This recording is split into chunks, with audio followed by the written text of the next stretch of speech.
Buenos días, queridos padres y representantes. Feliz y bendecido domingo para ustedes, hoy 18 de abril. Bueno, y avanzando ya en nuestro tercer encuentro virtual, siempre lo, lo separo de la realidad de que en realidad tenemos 4 encuentros con bueno, ese intento presencial que tuvimos, que en 2 grupos que particularmente he hecho. Al igual como disfruto compartir con ustedes porque es un espacio para encontrarnos con Dios, más que para cumplir un requisito, es para encontrar momentos de paz, de tranquilidad, de ese desierto del que veníamos hablando desde nuestros primeros encuentros. Vamos a seguir profundizando en este conocer a Dios, en este encontrarnos con Él. Porque además el tema de hoy que vamos a tratar, de desarrollar con la ayuda del Espíritu Santo, es un tema que tiene 2 propósitos. El primero, es importante, es para nosotros mismos como padres, tener una herramienta como individuo, como personas, para poder mejorar en muchos aspectos de nuestras vidas, para poner en contexto y en realidad nuestra forma de relacionarnos con Dios, nuestra cristiandad. Y segundo, porque sus hijos hoy van a recibir también de parte de Carmen, catequista de primera comunión, un material, una información sobre el examen de conciencia. Por eso ustedes van a recibir esta información hoy, que de hecho van a darse cuenta que viene muy alineado con todo lo que venimos hablando. Pero eso para ustedes como padres es un desafío. Y van a darse cuenta el por qué. Van a darse cuenta el por qué es un desafío, porque nosotros los padres a veces tendemos mucho a justificar a nuestros hijos. Y, y en lo que es el examen de conciencia ante Dios, que es verdad, ahí no caben las justificaciones, ahí lo que cabe es la realidad del hecho, la realidad de nuestras vidas, que Dios necesita que se las presentemos tal cual son para que Él las pueda sanar. Es como el médico, si usted va a consulta y el médico le dice que siente, no, yo no tengo ningún dolor, yo no siento nada. Si usted de una vez ante el médico, que es el que puede sanarte, no le da con claridad cuáles son sus síntomas, el médico difícilmente va a poder tener un diagnóstico acertado para poder sanar. Entonces, vamos a empezar, vamos a iniciar como ya lo hemos hecho, y siempre lo vamos a hacer así mientras Dios lo permita, con nuestro cuarto de hora de oración. Pero como se pueden dar cuenta, este cuarto de hora es un poco especial. Fíjense que aparece allí la figura de un doctor, una enfermera, dependiendo del contexto como usted lo quiera interpretar, vacunando a alguien. Está muy, ahorita pues es el tema literalmente, no es que esté de moda, es que es el tema de la pandemia y la necesidad de que como humanidad seamos vacunados. Pues para este tema de hoy necesitamos vacunarnos, porque si no nos vacunamos, pues realmente nos puede ser un tema que nos mueva, que nos afecte, que nos, que nos interpele. Muchas de las cosas que yo voy a hablar acá, yo siempre digo que la ventaja de uno no conocer la vida de a quien le predica o a quien le da una charla, es que literalmente uno dice cosas que puede decir, bueno, pero esto que está hablando Luis pareciera que está hablando de mi vida. Pero créanme que no es así. Lo que pasa es que muchas de las cosas que vamos a mencionar, primero son situaciones comunes, y segundo, es que el Espíritu Santo efectivamente nos mueve a través de su verdad. El único punto de comparación es la verdad. Entonces necesitamos vacunarnos. ¿Y de qué nos vamos a vacunar? Pues justamente lo que vamos a ver. Vamos a tener para este cuarto de hora dos momentos. Un momento que es la lectura del Evangelio de hoy, que literalmente se las voy a hacer yo. Y luego vamos a ver un videíto corto de donde vamos a poder ver a Jesús, y a través de una canción muy hermosa poder depositar en Jesús esa confianza y esa protección para que esa vacuna, que pudiéramos colocarla como la sangre de Cristo, que entre en nuestras vidas, nos llene de fortaleza, de su amor, para que más que sentirnos juzgados, nos sintamos amados. Y al sentirnos amados, pues Dios va a poder actuar en nosotros. Como último punto ya para iniciar el cuarto de hora, si se me llega a interrumpir la conexión porque he tenido algunas intermitencias en la señal de internet, no se angustien, yo generalmente apagando y prendiendo el router en un par de minutos ya vuelvo, entonces no se me vayan a ir tan deprisa. Esperemos que no ocurra con la ayuda de Dios. Comencemos entonces y lo hacemos con la señal del cristiano, en el nombre del Padre, del Hijo y del Espíritu Santo. Amén. Lectura del Santo Evangelio según San Lucas. En aquel tiempo los discípulos de Jesús contaron lo que les había pasado por el camino y cómo lo habían reconocido al partir el pan. Estaban hablando de estas cosas cuando Él se presentó en medio de ellos y les dice: paz con vosotros. Ellos, aterrorizados y llenos de miedo, creían ver un espíritu.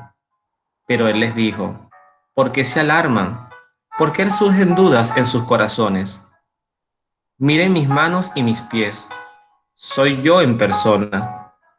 Tóquenme y dense cuenta de que un espíritu no tiene carne y huesos, como ven que yo tengo. Dicho esto, les mostró las manos y los pies.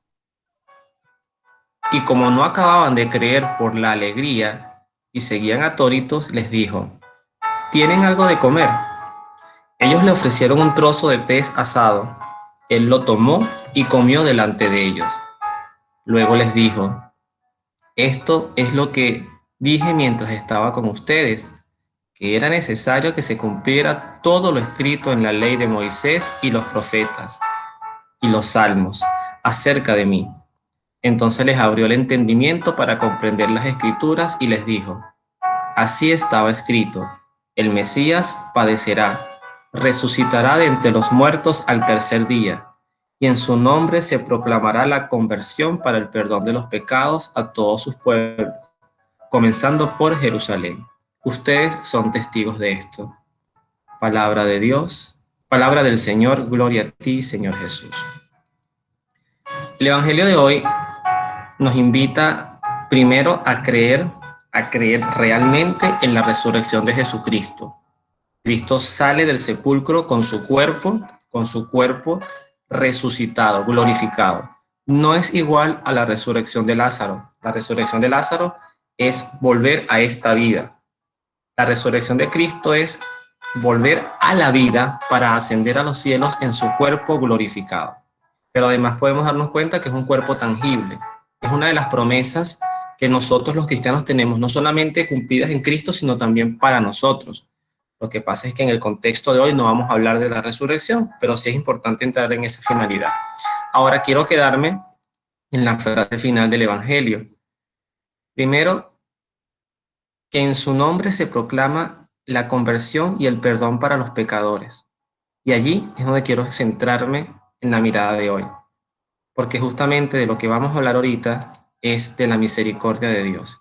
Y para eso pues nos vamos a poner ahora sí, en esta segunda parte de nuestro cuarto de hora, en su presencia. Voy a detener esta presentación para hacerles otra y poder con este pequeño canto entrar en lo que nosotros los cristianos conocemos como la adoración, una adoración eucarística.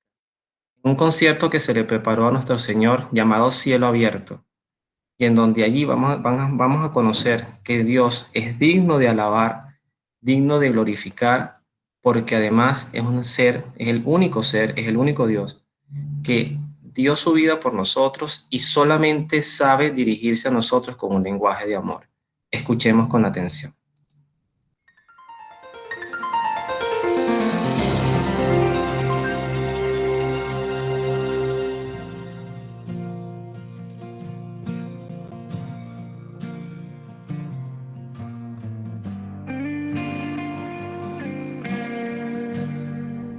Levanto mis manos, cierro mis ojos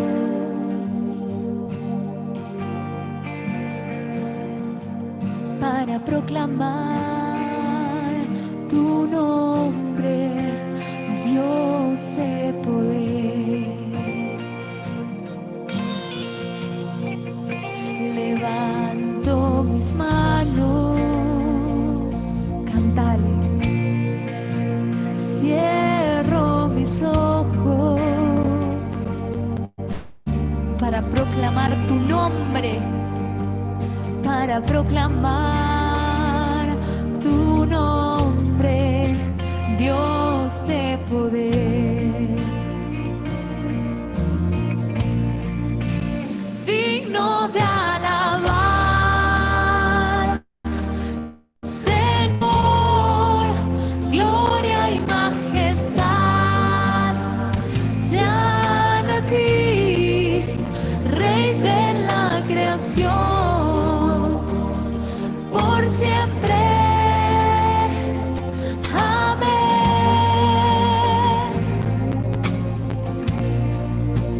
Digno de alabar, Señor, gloria y majestad sean a ti, Rey de la creación, por siempre.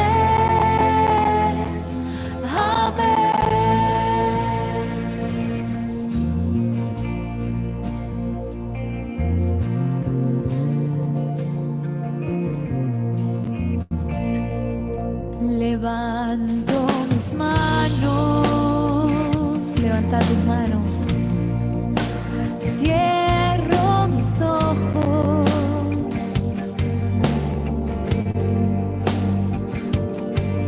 para proclamar tu nombre, Dios de poder,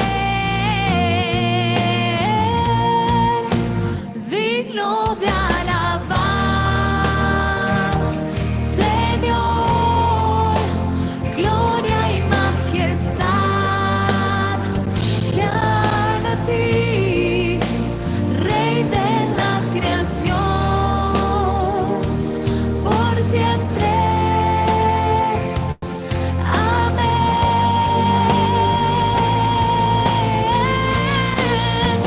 Digno de alabar, Señor, gloria y majestad sean a ti, Rey de la creación, por siempre. Amén.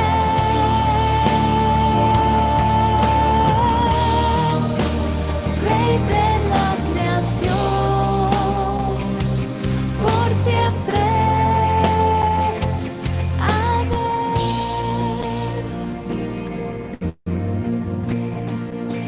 Digno de alabar, Señor, gloria y majestad sean a ti, Rey de la creación, por siempre. Amén.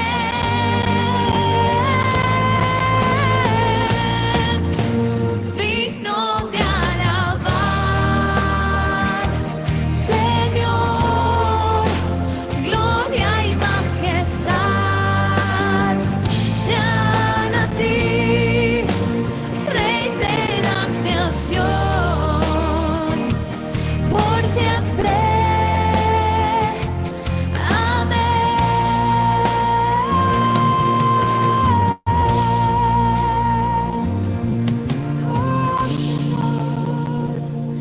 Bendito Dios, te alabamos, Señor, mi Dios. Oh.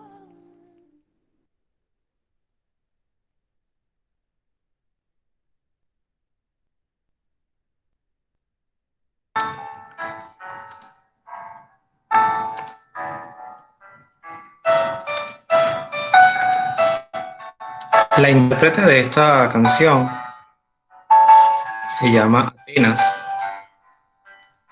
Es una muchacha, pudiéramos decir, bastante joven y solamente para entender lo que a veces implica dejar todo por Jesús, que a veces dejar todo más bien significa, eso sería el lenguaje hacia el mundo, ¿no? Es ganar todo por Cristo. Ella recibió muchas ofertas por su extraordinaria voz para terminar siendo una artista, bueno, solamente por decir algunos nombres como Cristina Aguilera, como Shakira. Ella recibió muchas propuestas de este tipo. Y sin embargo, ella prefirió dedicar su vida artística, porque además es una artista católica, dedicar su vida artista a Jesús, a Dios, porque efectivamente experimentó la gracia de vivir bajo el ala protectora de su amor. Entonces, bueno, vacunados por su misericordia y por su resurrección y su amor, vamos a iniciar y vamos a iniciar solamente recordando brevemente de nuestro encuentro pasado, que hablamos de tres características de Dios, que era la verdad, la justicia y su misericordia infinita. Es el símbolo que tenemos allí, es el signo de infinito. Y ya habiendo conocido estas características de Dios, que insistí en ese momento, no son las únicas, Dios tiene muchas características que lo pueden definir, conocidas, y habrá otras que sencillamente no son totalmente desconocidas. Hoy vamos a centrarnos principalmente en su misericordia. ¿Por qué es importante adentrarnos en la misericordia de Dios? Porque es la única forma que se hace creíble y además podemos distinguirlo de una manera muy separada a nuestros conceptos de deidad y de justicia. Porque si sin la misericordia de Dios, que es su principal atributo, pudiéramos solamente centrarnos en la mirada de un Dios el cual seguiríamos por temor, por miedo al castigo, un justiciero, un Dios que está esperando el momento para darnos lo que nos merecemos. Y Dios no obra así, ni siquiera, aunque algunas personas quizás así lo puedan pensar, el Dios que aparece en el Antiguo Testamento, que destaca principalmente al Padre, es así. O sea, quienes hemos tenido la oportunidad de adentrarnos un poquito en la historia, en lo que relata el Antiguo Testamento, es verdad, aparece un Dios con mucha justicia, un Dios que constantemente anda corrigiendo a un pueblo rebelde, pero también se expresa y lo deja con mucha claridad su amor y sus intentos de misericordia para nosotros. Es importante que ustedes crean en la misericordia y también es importante que sus hijos entiendan en qué consiste la misericordia, porque la misericordia es la que permite que tengas la confianza de expresarle a Dios todo lo que eres, aceptar lo que además Dios ya conoce de ti. No hay nada de ti que Dios no conozca, más bien a veces Él lo que quiere es que nosotros mismos nos conozcamos, y por eso esa imagen de inicio de una cueva que decía entrada a mi conciencia, porque es que vamos a entrar, como diría quizás Santa Teresa. Lo que pasa es que no lo quise hacer con esa gráfica porque el sentido de Teresa es más profundo en un contexto más amplio, pero es como adentrarnos en ese castillo interior, es ir entrando a esas moradas donde al final nos encontremos con Dios. Ese es en el castillo interior, pero en mi conciencia con quien me voy a encontrar principalmente es conmigo mismo. Y puede ser que lo que descubra en ese momento me avergüence, puede ser que lo que descubra en ese momento no guste, me haga sentir menos, tumbe mi autoestima. Y eso es lo que Dios no quiere. Dios lo que quiere cual médico es, mira, primero vamos a hacernos un buen diagnóstico para posteriormente poder levantarte. Yo no estoy aquí para juzgarte, yo no estoy aquí para condenarte. Es más, eso de ocurrir, ocurriría más por nosotros que por el mismo Dios, porque Dios siempre va a querer nuestra salvación.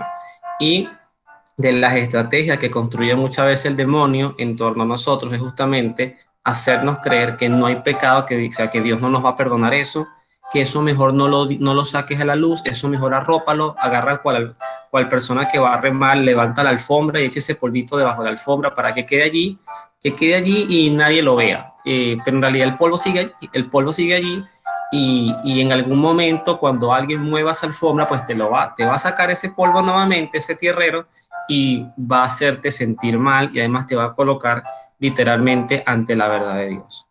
Entonces, para poder acceder a la misericordia de Dios, para poder entrar en su misericordia, cuando yo coloco requisitos, ustedes se van a dar cuenta que esto no tiene ningún trámite burocrático. Esto no es ser mayor de edad, haber nacido bajo la ala cristiana. Esto, la misericordia de Dios es, al ser infinita, no la podemos limitar absolutamente a nada. Es decir, la misericordia de Dios la podemos entender como el oxígeno que respiramos. Usted no hace nada por respirar ese oxígeno, porque además es un proceso automático y biológico de tu cuerpo. Imagínese usted que usted un día diga, algo se me está olvidando, algo se me está olvidando hoy, y era respirar. Y cuando te acuerdas te moriste, porque te quedaste sin oxígeno. No, es algo que está allí en el ambiente. Es más, es algo que nos rodea de manera íntegra. ¿Ok? Solamente si nosotros nos disponemos a limitar nuestro oxígeno, a atracarnos las vías de acceso al aire, allí entonces que la misericordia no puede penetrar en nosotros. Y eso precisamente es lo que vamos a ver en este recorrido. Primero, es que tenemos necesariamente que evaluar nuestras vidas, pero con la mirada de la fe. Y esto es importante también destacarlo, porque si nosotros miramos nuestras vidas con la mirada del mundo, se dice en el argot cristiano que el ser humano tiene tres enemigos fundamentales, que es el demonio, la carne y el mundo. El demonio, obviamente, como este ángel caído tentador real, el demonio no es un símbolo ni una mitología. El mismo Cristo en los evangelios, cuando habla de él, y no lo hace pocas veces, él dice, yo vi a Satanás caer del cielo como un rayo, se lo dice a sus apóstoles.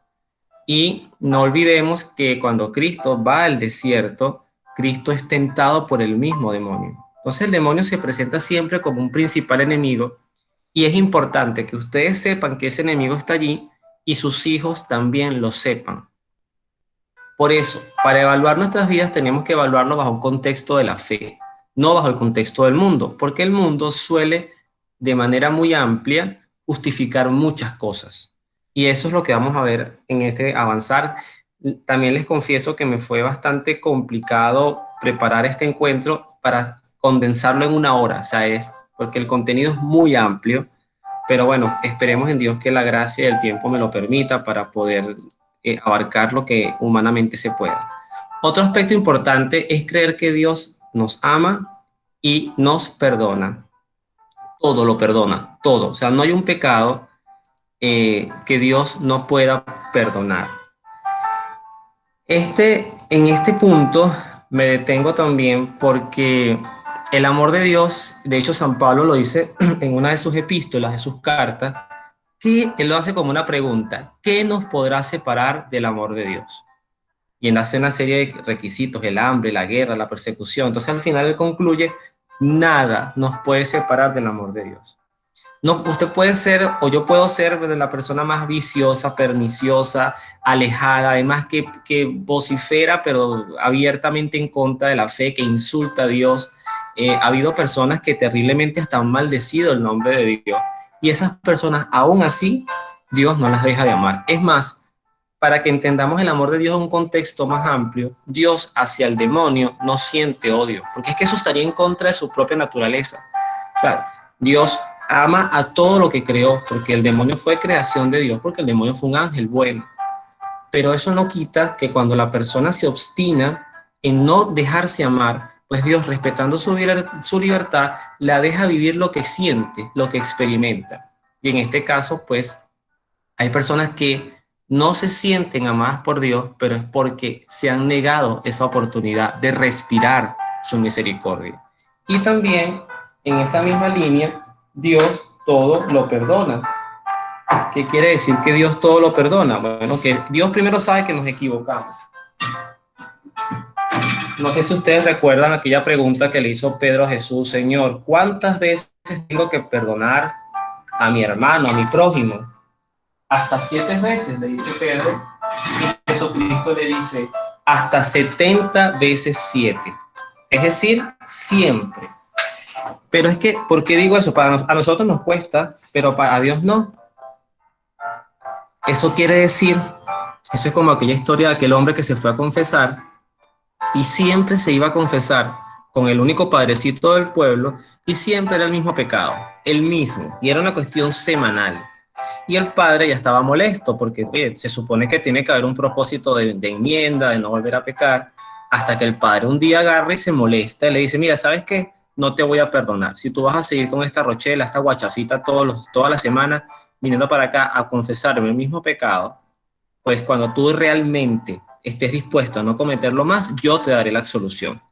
El padre sale del confesionario y se va y deja al hombre allí. El hombre queda bastante consternado y lo que hace es voltear su mirada hacia un Cristo que estaba allí y de repente ve que este Cristo desprende una de sus manos, la mano derecha del crucifijo, le hace la señal de la cruz y le dice, yo sí te perdono. En esa línea va el perdón de Dios. Dios sabe que nosotros somos débiles, que nosotros nos equivocamos. Lo importante es no caer en el relajo, y por eso decía, esto hay que reflexionarlo, evaluarlo con los ojos de la fe y no los ojos del mundo, de que empecemos a justificar nuestros pecados, que va de la mano con de los requisitos que vamos a presentar justamente.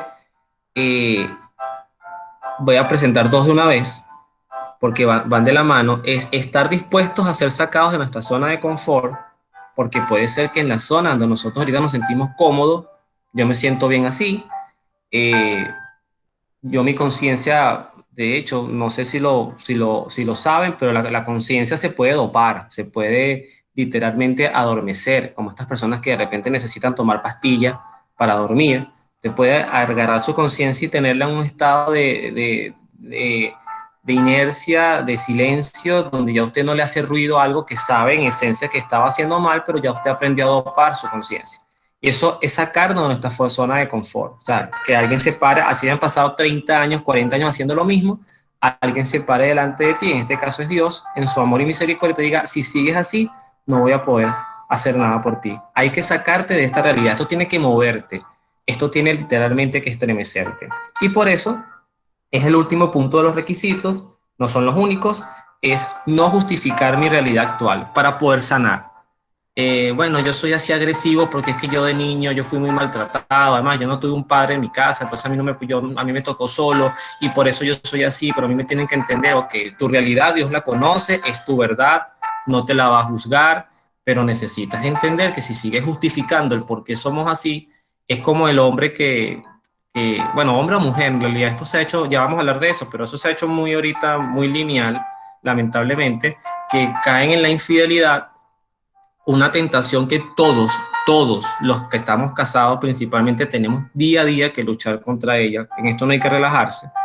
Y empiezan a justificar. Bueno, yo le fui infiel a mi esposa, pero es que mi esposa hace tiempo que no me mira, no me toca, no me habla. Entonces yo tengo mis necesidades como hombre. Eso es caer en la justificación.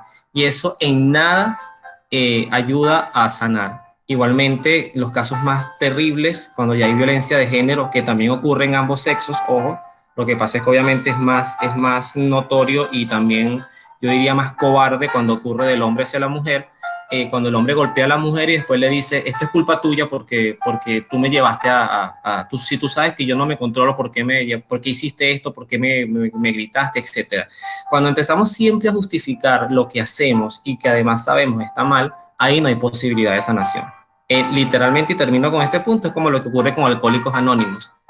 Alcohólicos Anónimos trabaja con personas que tienen adicción al alcohol, como su nombre lo indica, pero además es que la persona tiene que reconocerse enferma. Un alcohólico es una persona enferma y si no se reconoce enfermo, pues esas charlas van a ser totalmente estériles para ellos, porque además la técnica es trabajo en grupo. Entonces yo con el testimonio de otros veo cómo otros lo han logrado y también existe para la sexualidad, para la pornografía, para la adicción a las drogas o a la violencia, todo tiene sus terapias. Y el principal requisito es yo reconocer efectivamente que estoy haciendo mal. Bueno, con este contexto, pues vamos a comenzar a entrar en esta misericordia de Dios. Les dije el encuentro de hoy, más que clase, nuestro encuentro de hoy nos puede llegar a mover. Ni siquiera yo mismo sé el alcance que esto pueda llegar a tener. Para mí mismo, muchas de las cosas que yo voy a comentar acá en estos ya 30 minutos que nos quedan, las he experimentado yo. O sea, les voy a hablar desde mi propia experiencia. A mis 39 años, creo que se los llegué a decir en uno de nuestros encuentros, en el encuentro presencial. Yo a mis 39 años he experimentado muchas cosas, he experimentado la muerte de una esposa, la viudez, la enfermedad, también el vivir apartado de Dios. Todas esas cosas yo las he experimentado. Y porque les hablo desde allí, es un terreno que no, del cual en algunos casos cuando me he alejado de Dios, no me da orgullo, no, más bien me da mucha vergüenza, pero siento que ha sido un proceso de aprendizaje y de crecimiento para mí, y ustedes también tienen el derecho a reconocerse y a partir de allí decir, bueno, yo quiero ahora comenzar con una vida nueva. Esta lámina que tienen ahorita, no fue que a Luis se le cayó el internet, dice, bueno, y esta oscuridad, bueno, es porque acabamos de entrar en nuestra conciencia.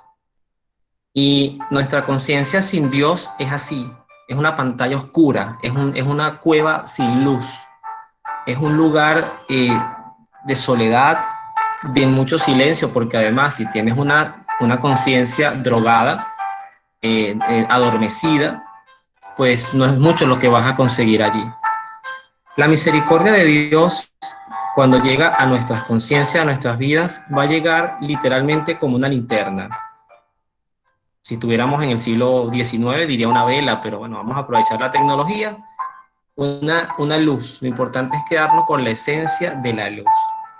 Y cuando esa luz empieza a iluminar, cuando esa luz empieza a guiar, pues nos vamos a conseguir con 4 elementos que Dios nos puede llegar a invitar a reflexionar desde nuestra propia conciencia. Primero, vamos a presentar, no está en pregunta, pero vamos a hacer en tono de pregunta, ¿cómo está mi vida familiar? Primero, ¿cómo llegué yo a construir familia? ¿Cuál es mi historia? ¿Por qué me casé? ¿Con quién me casé? ¿Por qué tuve hijos con la persona que tuve hijos?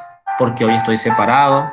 Porque este matrimonio, aunque sigue activo, pues ha tenido momentos de sequía pues muy áridas. Cada quien anda en su mundo, en su vida. Eso lo vamos a reflexionar. Luego también tenemos la vida laboral, porque yo creo que esto va unido. Ahorita literalmente San Pablo decía, el que no trabaje, que no coma. Entonces, literalmente tenemos que trabajar y ha sido una labor titánica, no solamente en tiempos de pandemia.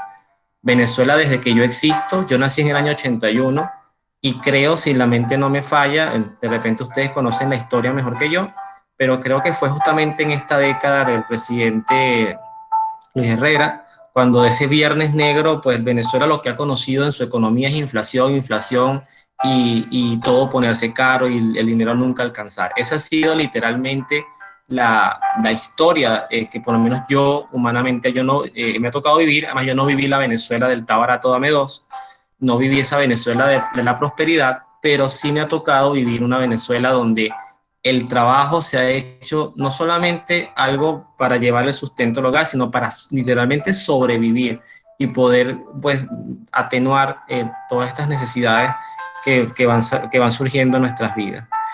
Lo otro que va a iluminar nuestra conciencia es cómo es nuestra vida social en general, porque además del trabajo y la familia, pues eso en contexto, o sea, lo social abarca la familia y abarca lo laboral, pero también abarca la recreación, abarca las amistades, abarca mis momentos de esparcimiento, mis momentos de no querer hacer nada.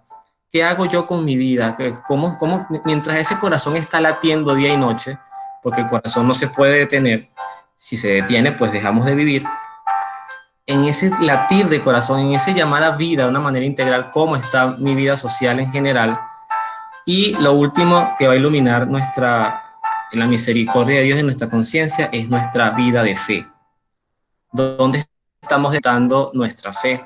Hay creo que escritor que es de apellido Chesterton, que él decía que cuando el ser humano deja de creer en Dios, inmediatamente empieza a creer en cualquier cosa. Es decir, el ser humano por excelencia es un ser creyente. O sea, siempre va a tener que colocar su fe en algo. Ese algo puede ser la misma persona, la misma humanidad, dinero. O sea, tu Dios puede tener muchos nombres. Eso ya lo vimos también en el encuentro donde entramos al desierto. Pero la vida de fe es muy importante porque en cierta forma es la que alimenta, le da sentido, le da un norte, es la vela que guía nuestro barco.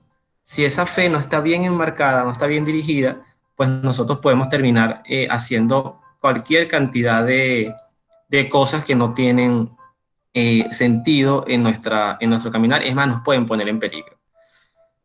Mi vida familiar.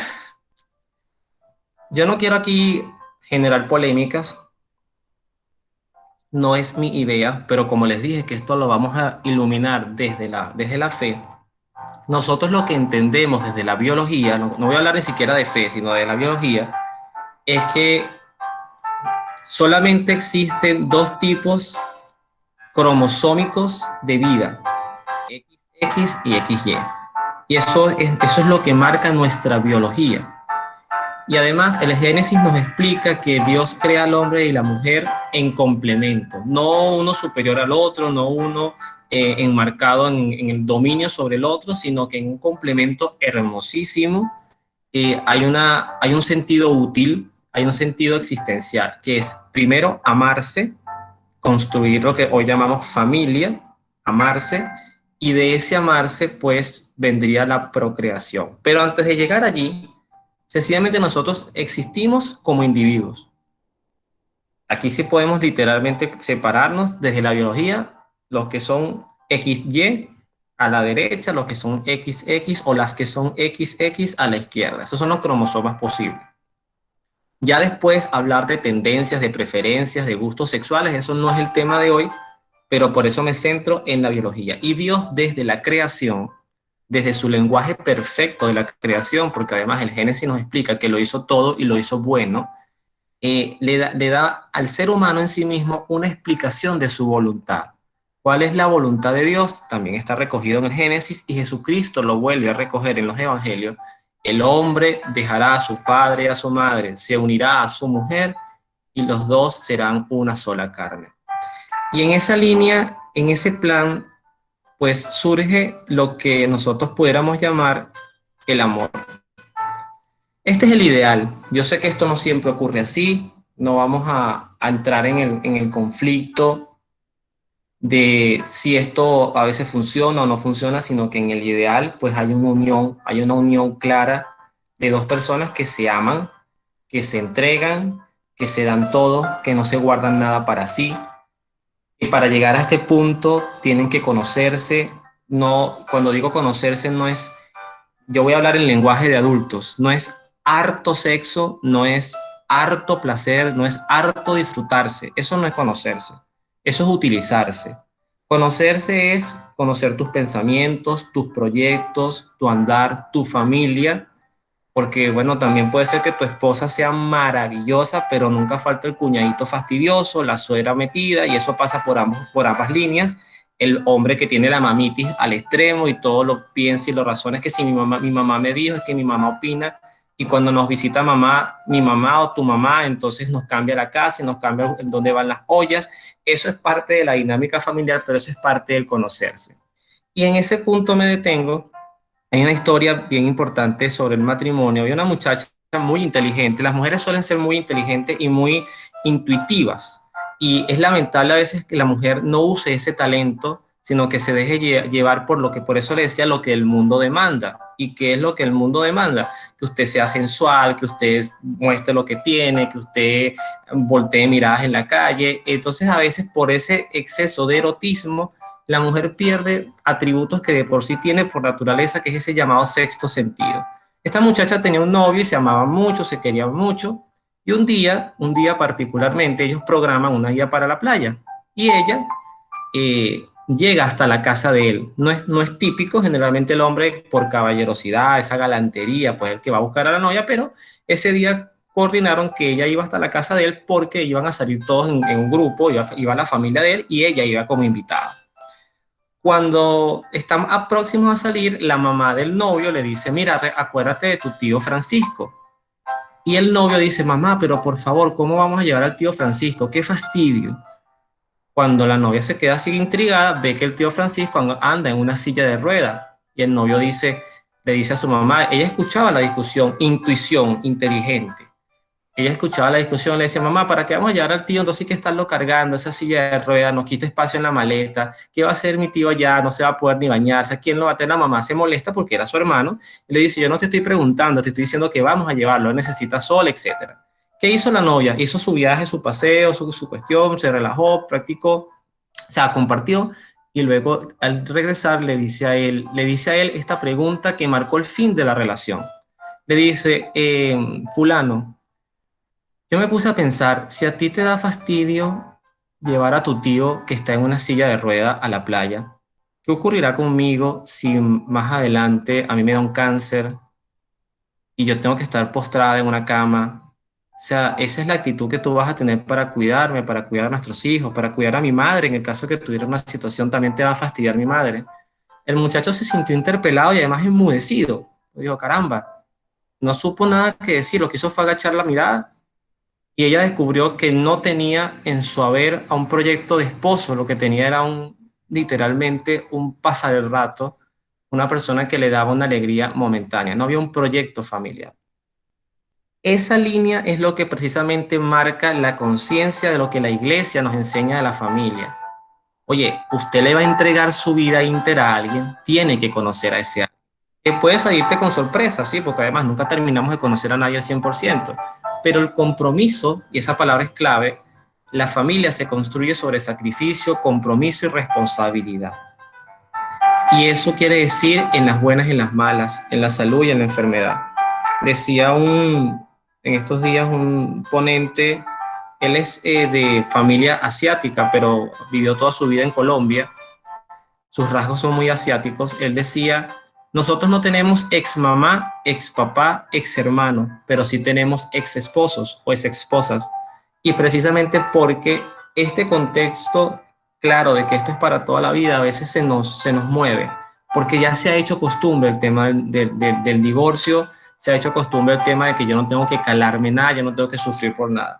Y por eso es que nuestros jóvenes cada vez menos están interesados en casarse y en construir hogares. Yo incluso he escuchado, yo he trabajado con jóvenes en otras oportunidades, muchachas que han dicho, yo cuando lo considere, yo tendré mi hijo sola, no sé cómo harán para tenerlo sola, bueno, ahorita hay muchos métodos artificiales para eso, pero piensan, o sea, el concepto a veces del hijo es como que fuera una suerte de una mascota que en un momento cuando ya yo estoy bien profesional y bien constituida, pues yo tengo ese accesorio allí que voy a tener. Y ese no puede ser la idea de nuestros jóvenes porque ese no es el ideal de lo que es sano para una familia. Por eso, cuando se llega a la constitución de la familia, pues el proyecto se construye luego con la procreación, los hijos, porque además Dios procrea, es decir, Dios nos crea, pero cuando dice procrear es que nosotros colaboramos en la creación de nuevas vidas. Y ustedes, padres, mejor que nadie, saben que ustedes ni siquiera saben, ustedes saben el acto sexual que ocurrió para que ese niño se concebiera, eso estamos claros, pero usted no sabe ni cómo se formó en el vientre suyo, en qué día se le formó el dedo meñique de la mano, cuándo le empezó a salir el ojo, cuándo se definió su sexualidad. Yo no conozco a la primera madre que diga, voy a sentarme hoy, que sé que acabo de enterarme de que soy madre, y voy a sentarme, voy a decir, va a ser niña, va a ser niña, va a ser niña, va a ser niña, y usted logró con su poder mental que fuese niña. Tiene un 50% de probabilidades de acertar, de que tenga el cromosoma XX, pero eso tampoco lo definimos nosotros. Eso es un descubrimiento. La vida en sí misma es un descubrimiento, es un regalo que el mundo científico ateo diría, bueno, eso es el azar, esa es la naturaleza en sí misma, pero el creyente dice, eso es un regalo de Dios y es una responsabilidad que Dios nos da, sea uno, dos, tres, cuatro, la cantidad de hijos que sean, porque también a eso le hemos colocado tope. Una mujer que tiene 6 hijos, 5 hijos, le decimos, tú estás loca con estos tiempos, ¿cómo se te ocurre? Bueno, sencillamente nuestras familias de antes, lo que se llamó la generación baby boom, que fue la generación posguerra, pues literalmente fue la generación que tuvo muchos hijos, eran familias de 12, 10, 8 hijos, y ustedes seguramente en sus contextos conocerán testimonios así. Pero lo cierto es que la familia, al estar constituida, esto no es como los cuentos de hadas de colorín colorado, esta historia se ha acabado, sino que la familia se enfrenta a virus, a tentaciones, a enemigos, que puede ser la carne, que puede ser la infidelidad, que puede ser la violencia, que puede ser el abandono, que puede ser el egoísmo, la soberbia. Y la única forma de estar protegidos, por eso es importante esa vacunación que tuvimos al principio, es desde la gracia de Dios. Porque Dios al vacunarnos con su gracia, pues nos protege, hace que nosotros, esos virus van a estar allí siempre, Las tentaciones no se van a ir de nuestras vidas, y se lo digo a los hombres y se lo digo a las mujeres. Siempre van a estar allí las tentaciones de todo tipo, la vanidad, la lujuria, la ira, la mentira, la envidia, siempre van a estar allí. El tema para poder nosotros vencer esas tentaciones es vivir con la mirada en la gracia. Y si en algún momento perdemos la gracia, al pedir perdón, al reconocer el error, la gracia volverá. Y esta intermitencia va a estar constantemente allí. Habrá momentos en que estamos en gracia, momentos en el que no, pero lo que nunca va a faltar en nosotros es el amor de Dios. También depende de cómo eduquemos a nuestros hijos para ya avanzar. Por eso decía que condensar este tema en una hora es muy complicado, pero nuestros hijos no tienen por qué heredar nuestras heridas. Y eso también lo he encontrado yo en aulas. Jóvenes, adolescentes, muchachas que decían, mi mamá es una guerrera, cosa que aplaudo, mi mamá aprendió a levantarnos a nosotros sola porque mi papá fue un cobarde y nos abandonó, eso también lo entiendo, pero entonces viene la transmisión de la herida. Por eso es que yo no creo en los hombres, por eso es que yo no me voy a casar, por eso es que yo sé que yo no necesito a nadie para complementar mi vida y ser feliz. Si yo quiero ser madre, lo seré, si no, no. O sea, entonces empieza, pero lo que quiero decir es que más que la idea clara, es que se nota que es un odio heredado, es una rabia heredada, es una impotencia heredada. Yo siempre le decía a los muchachos, si tus padres se divorciaron, tú no tienes por qué aspirar el mismo destino para ti, porque para empezar, tu mamá no es más digna o menos digna porque esté divorciada, Dios la ama igual, igual que tu padre. Son seres que sencillamente tuvieron un fracaso de vida, de repente en un momento, bueno, era imposible sostener la relación, en otros casos sí es posible, pero a veces prela la soberbia, el orgullo, que eso es un texto que a mí no me, una tela que a mí no me toca cortar. Pero tú, como individuo, tú que estás empezando a vivir, tú que no estás divorciada, tú que no has tenido fracasos matrimoniales, tú que no has tenido heridas, no tienes por qué heredar las heridas de tus padres, porque ustedes también tienen derecho a soñar en construir una familia, en construir un hogar, en tener hijos, en amarse, en creer en ese amor, en un amor que tienen que entender que tiene sacrificios y cruz, que no es que siempre en el matrimonio y quienes estamos casados lo sabemos, en el matrimonio no siempre la historia es color de rosa, no siempre nos paramos de buen humor, a veces nos gritamos, nos maltratamos, pero aún así tenemos que tratar en lo posible de que prevalezca el amor y la gracia. Y eso es importante que sus hijos entiendan en este sentido, ya que si después las tendencias sexuales son distintas, que si las preferencias son diferentes, que eso inclusive es lo que se ha tratado de inculcar desde la ideología de género, pretender normalizar y darle un contexto más amplio a la familia, yo se los diría solamente con la mirada de la fe. Dios quiere para nosotros la felicidad y que vivamos en gracia. Y hay elementos que nos enseña hoy el mundo que nos apartan de esa gracia y nos van a dejar totalmente expuestos a estos virus. Nuestro norte no puede ser el sexo, nuestro norte no puede ser el que yo tengo derecho a ser feliz. Nuestro norte tiene que ser el cumplir y dar una respuesta a nuestra existencia, a un Dios que lo entregó todo por nosotros y con mucha generosidad. El paso siguiente, me gustaría de verdad extenderme más en este punto, pero el tiempo no me lo permite, es la vida laboral. Nos enseña Jesús que donde está nuestro tesoro está nuestro corazón. Y es que el corazón efectivamente está imantado a nuestros deseos, o sea, es un imán, o sea, son como polos donde yo coloco mis anhelos, mi fuerza, ahí se apega el corazón y mis emociones.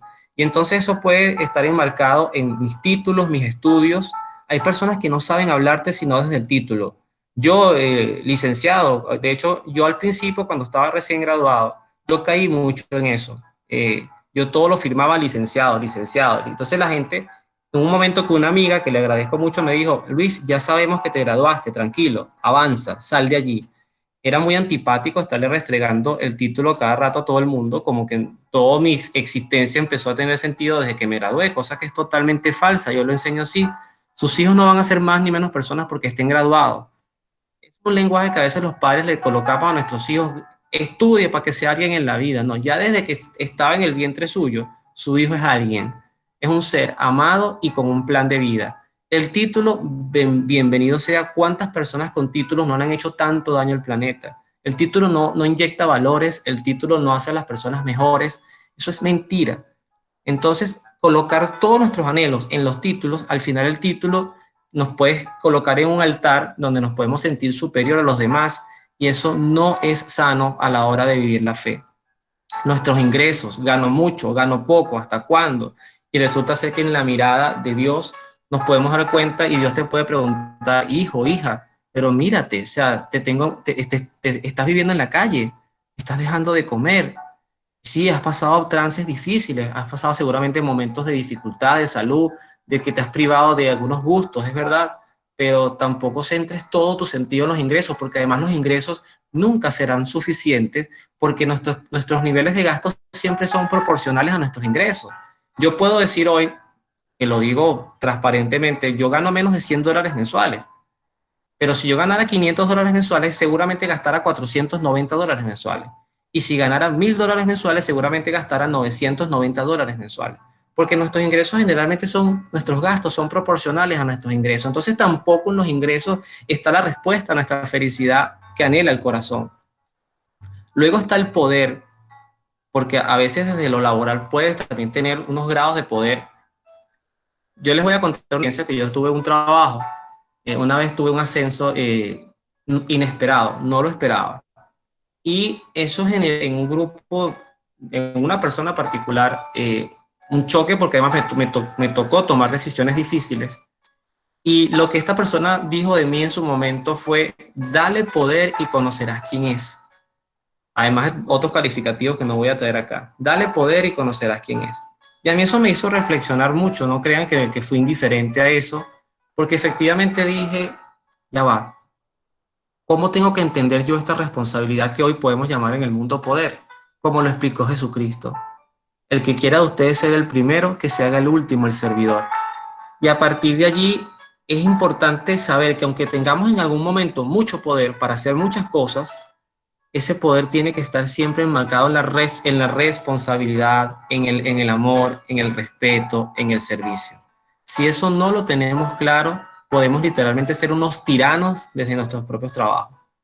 Las comodidades, el anhelo a vivir bien, a vivir como Cristiano Ronaldo, como Messi, como tantos artistas que tienen barcos, aviones, yates, placeres, van a cuantas playas quieren. Ese diseño de mundo que a veces se nos vende, que parece tan atractivo, también cabe la reflexión de decir, si esto fuera la respuesta a la felicidad, a los títulos, el ingreso, el poder y las comodidades, ¿por qué se suicidan personas como actores, como cantantes? Porque esa sobredosis de drogas, porque a veces se sienten, tienen todo, pero por dentro están vacíos.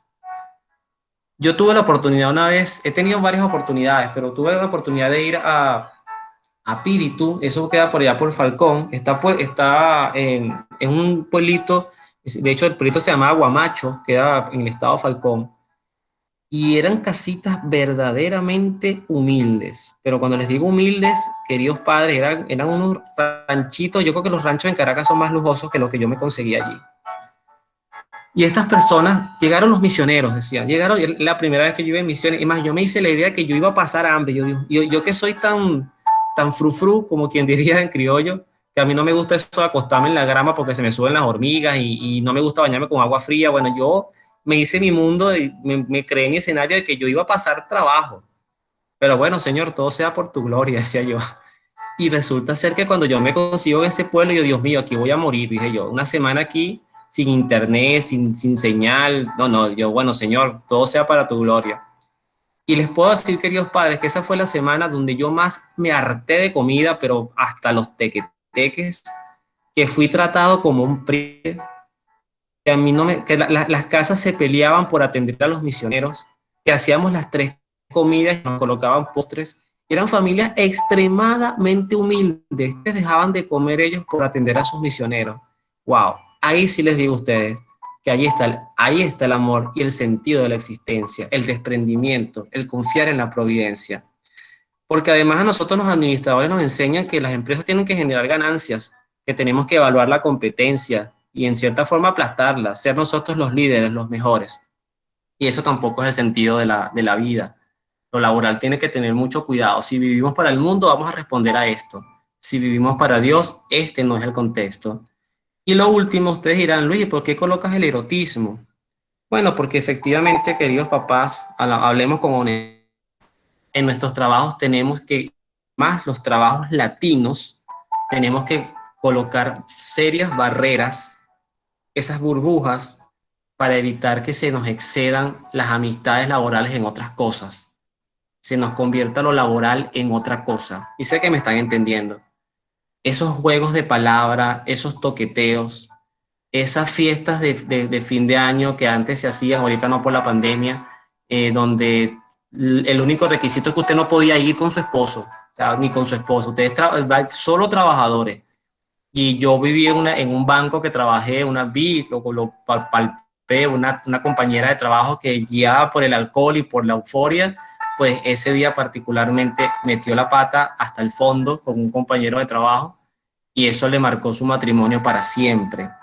Entonces, este elemento también tenemos que tenerlo bien contextualizado porque muchas veces las fuentes de nuestras infidelidades, de nuestros fracasos, se dan en los trabajos porque es el segundo contexto y lugar donde pasamos más tiempo. Y eso también tenemos que tenerlo bien delimitado. Ese anillo de matrimonio que brille, que encandile a quien se acerque, si usted está comprometido, si usted está con alguien, ahí como este.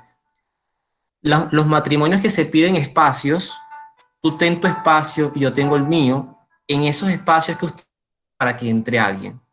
Eso no quiere decir que van a vivir amorochados todo el tiempo, pero cuidado con los espacios, porque los espacios siempre lo novedoso, lo nuevo, lo desafiante, lo prohibido, que es lo que nos cantan desde la salsa erótica hasta el reggaetón y el trap y todas estas canciones modernas, lo prohibido siempre será más sabroso, pero las consecuencias pueden ser devastadoras para una familia.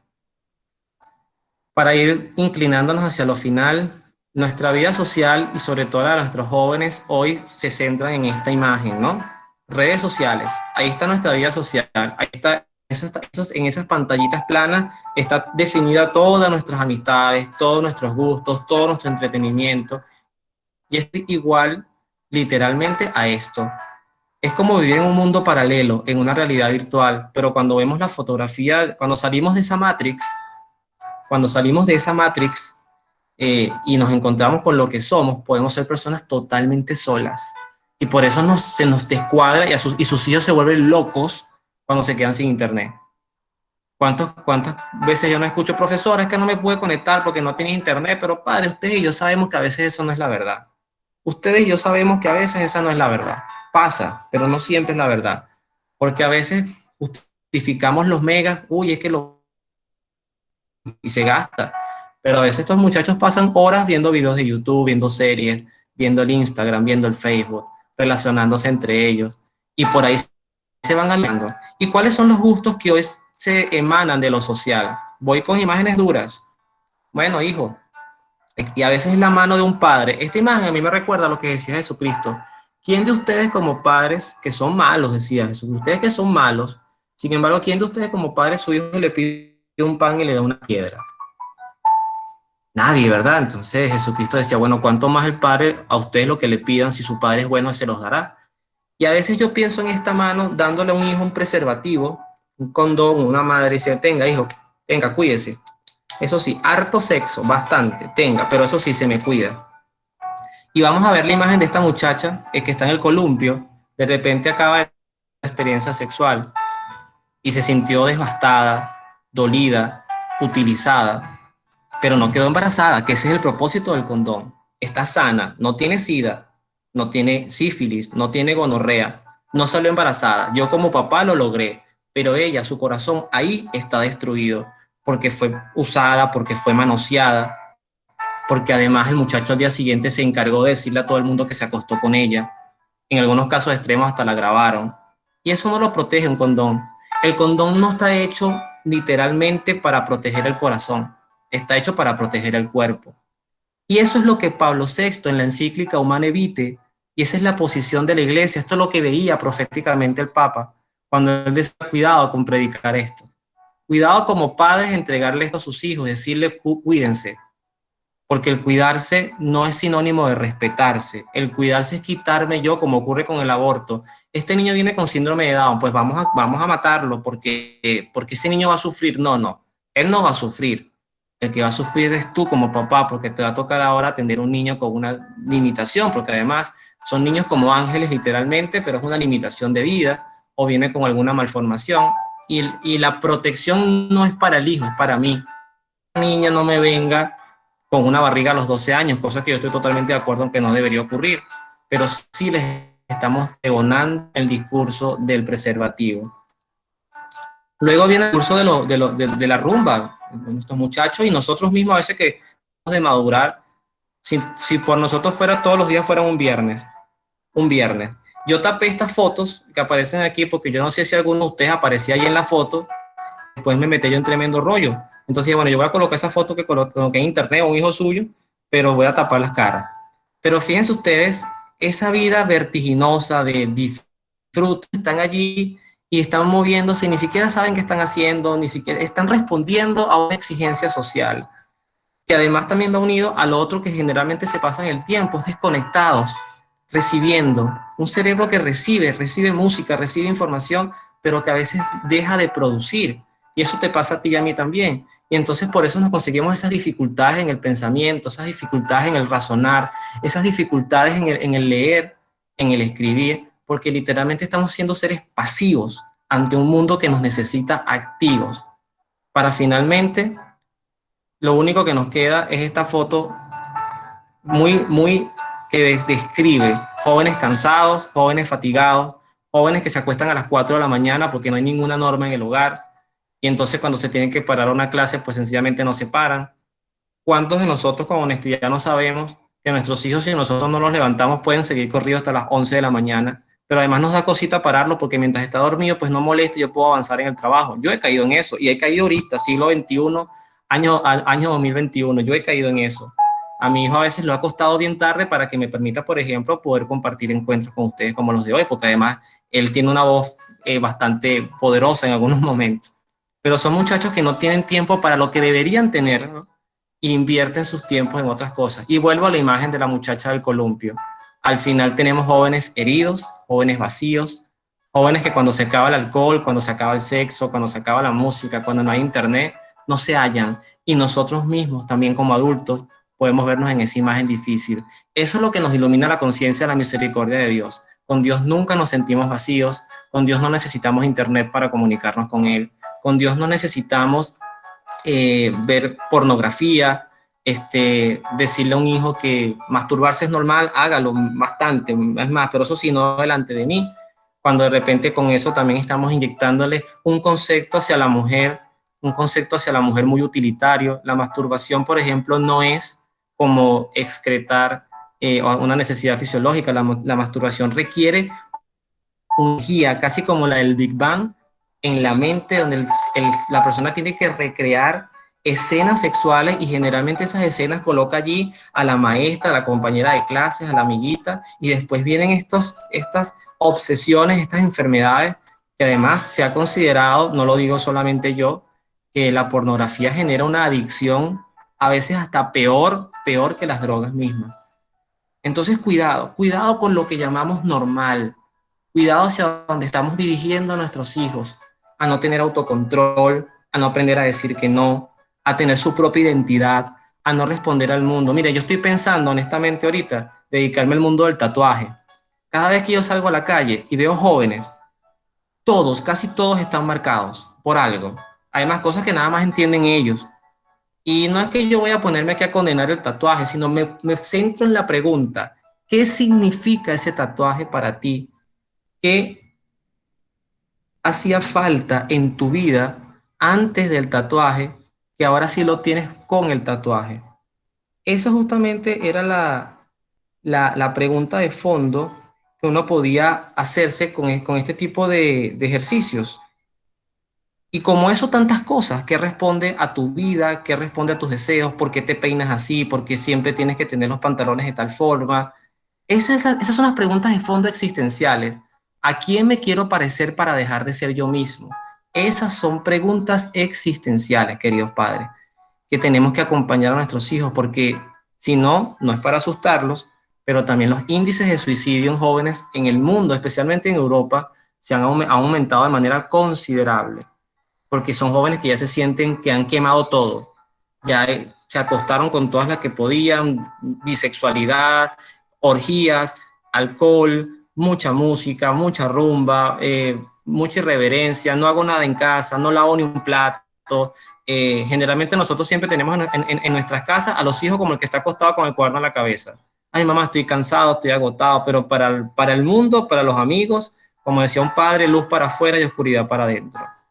Cuidado, hay tiempo de poder mirar esto en nosotros como formadores y en nuestras propias vidas, porque nuestros hijos son reflejos a veces de nosotros mismos. Y lo último, padres, discúlpeme de verdad, era difícil poder condensar todo esto en 50, 40 minutos, pero ya voy a ir haciendo el cierre, es mi vida de fe. La vida de fe para nosotros y para nuestros hijos pueden tener dos extremos. El ateísmo, que es una suerte de agnosticismo también. ¿Qué es el agnosticismo? No, a mí no me interesa saber si Dios existe o no. Eso yo no lo puedo entender, ni lo puedo razonar, ni lo puedo pensar. Si eso existe bien y si no también, eso no marca mi vida. Al final, dicen algunos de una manera muy equívoca, Dios es el mismo en todas las religiones. Es un solo Dios. Eso es falso. En ese concepto hasta Satanás pudiera ser Dios y sería el mismo. Para el judío, Cristo era un hijo bastardo, un blasfemo. Para el Islam, Cristo es un profeta, pero no es Dios y está por debajo de Mahoma. Y para el cristiano, Jesucristo es Dios. Entonces no podemos estar hablando de un mismo Dios. Hay que tener centralidad. Yo no puedo tener en mi casa altares con figuras a quienes les rindo más adoración y veneración que al mismo Cristo. Fíjense, este concierto inicial que les presentaba, la Eucaristía, es que ese sería el único centro de nuestra vida. Y no sé si ustedes lo llegaron a percibir, pero es que eso transmite paz.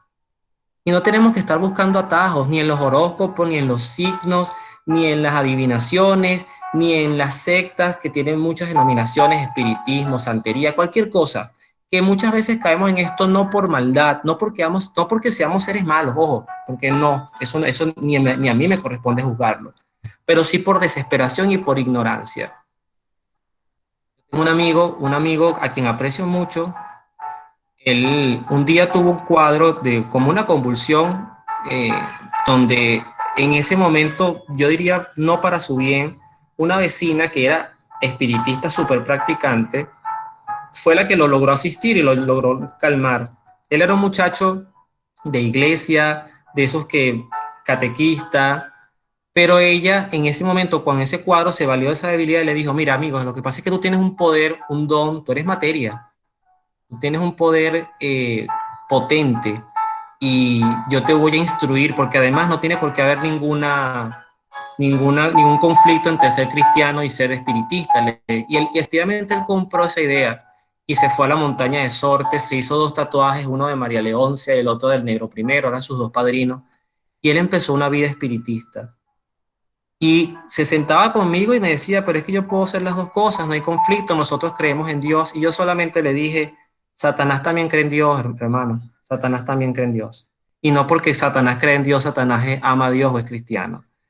Jesucristo necesita fidelidad. Es como que yo le diga a mi esposa, tú eres mi esposa aquí en la casa, pero afuera yo tengo otras esposas, pero tranquila que en este hogar, en esta cama, solamente estarás tú.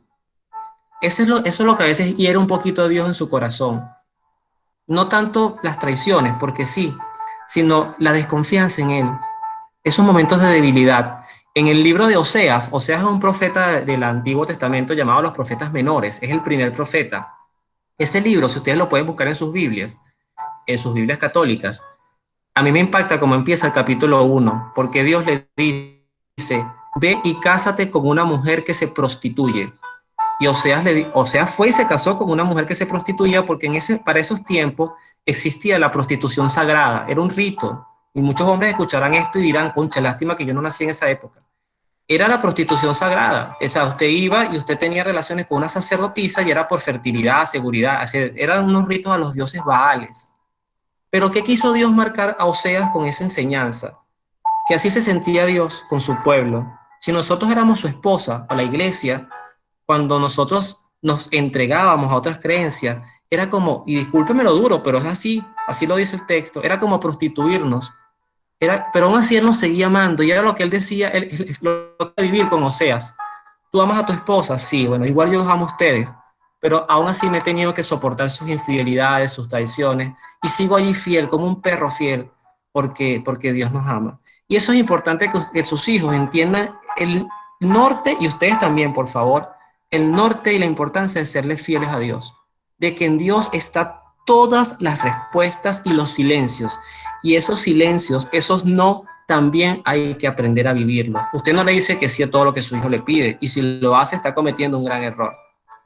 Hay cosas a las que nuestros hijos hay que decirle que no, así se nos caigan en lágrimas y nos partan el corazón. Y termina esa imagen con esto. Un niño estaba una vez jugando en la ventana y en una de estas rejas techo de paloma, y de repente el papá siente que la reja empieza como a crujir y ve que la reja se está cayendo y él va corriendo y logra agarrar a su hijo de la muñeca. La reja se cayó, pero él logró agarrar y su hijo estaba colgando de la ventana y su hijo le decía, papá, me duele mi mano, me la está fracturando. Mamá, papá, suéltame, me está doliendo la mano. La pregunta era, ¿el papá debía soltarlo? Porque al soltarlo se iba a matar. Era un piso alto, iba a morir, iba a entregarlo a la muerte.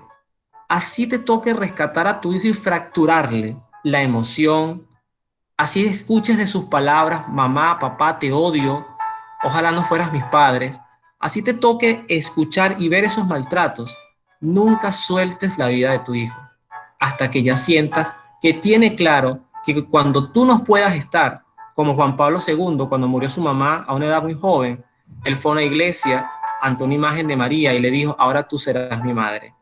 Cuando tú y yo no podamos estar, queridos padres, cuando a nuestros hijos les toque enfrentar la vida solos, la única garantía que les queda de consuelo no son los títulos, ni el dinero, ni las comodidades que su hijo tenga, es Dios.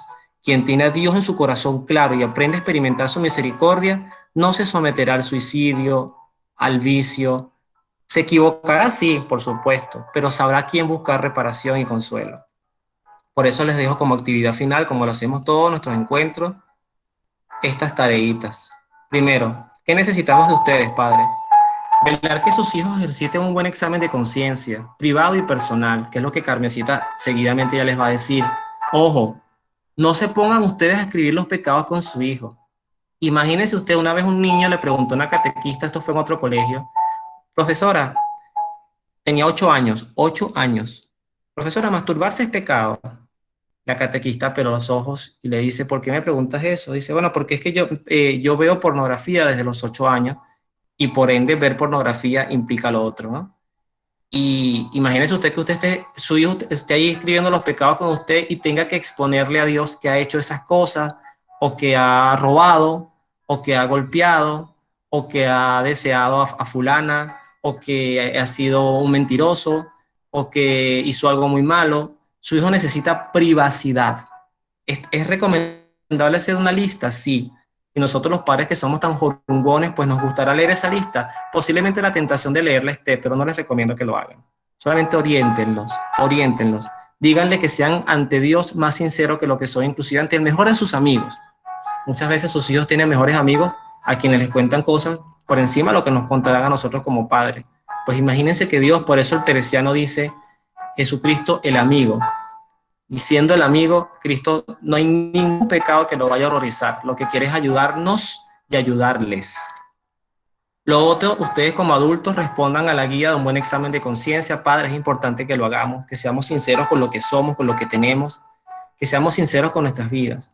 Aquí les dejé solamente una abreboca, una punta de iceberg de toda la profundidad que podemos llegar a nuestras conciencias. Y eso hay que depositarlo ante Dios. Solo ante Dios. La frase que un cristiano debería retirar de sus convicciones, uy, esto sí lo he escuchado yo, sobre todo en adultos, yo no peco, yo soy así. O también las frases lapidarias, para mí no hay perdón.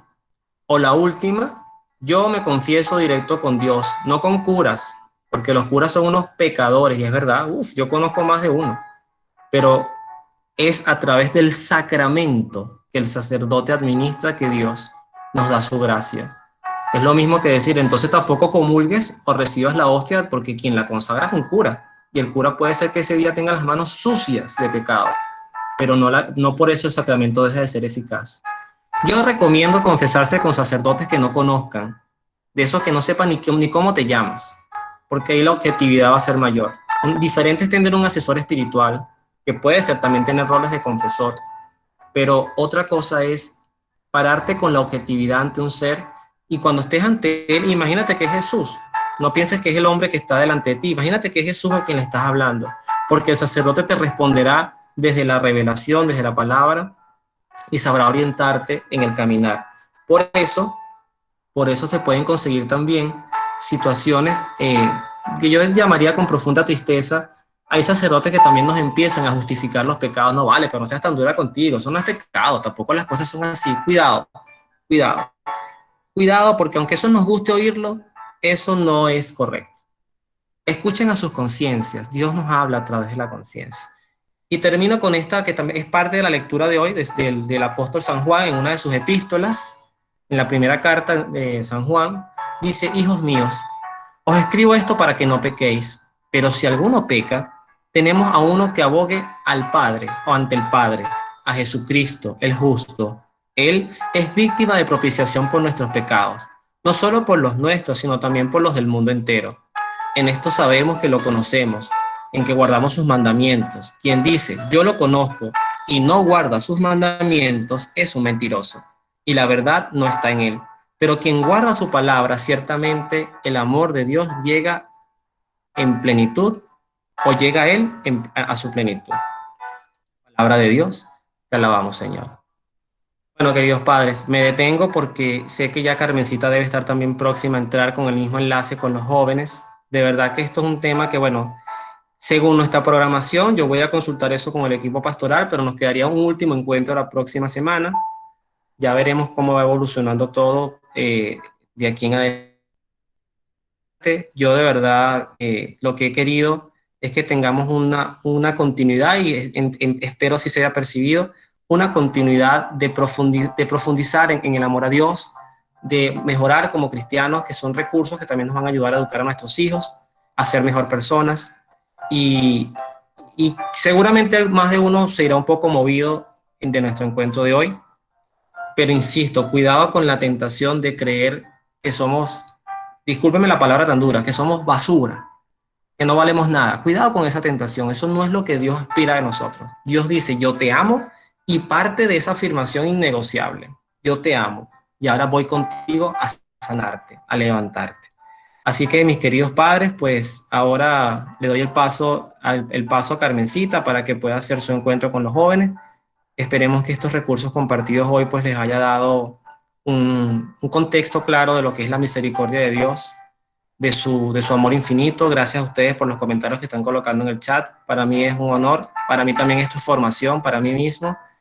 Y ánimo, ánimo que no están solos, no están solos. Tienen un Dios que va a estar con ustedes y les recomiendo que también comprometan a Dios a que acompañe a sus hijos cuando nosotros ya no podamos estar. Dios los bendiga, queridos padres, pues nos vemos en la oración. Les voy a colocar aquí rapidito, rapidito, rapidito. Este es el canal de YouTube. Por favor, compártanlo por los grupos de voceros. Aquí van a estar las clases que hemos visto, está en el chat. Las clases que hemos visto están las dos anteriores y esta también va a ser subida para quienes no se pudieron conectar. Hoy tuvimos menos asistencia que el encuentro pasado, pero bueno, el encuentro va a estar allí para que lo puedan compartir y disfrutar. Bueno, como siempre les digo, vayan saliendo. Yo soy el último en cerrar la puerta. Y Dios los bendiga infinitamente a todos.